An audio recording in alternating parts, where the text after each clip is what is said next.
In this tutorial, we'll guide you through the steps to get started with TestGlider. Initially, you have the option to register for a complimentary membership or opt for a paid subscription right away. To enroll as a complimentary member, select the Login option, and at the login screen's bottom, you'll find a sign-up link.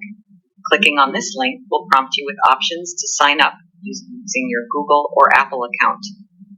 Alternatively, you can register using your email address. If you choose to sign up with email, you'll need to provide your email address, create a password, and then click on the button to send a verification email. Next, check your email inbox for a verification message from us. Open it and click on the verification button to complete the sign-up process. Once logged in, you'll notice two primary sections on our platform, mock tests and study. Let's explore the mock test section first. Here, you'll find between 8 to 9 IELTS practice tests available for unlimited attempts. Selecting a test gives you the choice to attempt the entire test in one go or to tackle it section by section. Completing a full test allows you to access your scores, corrections, model answers, and personalized feedback.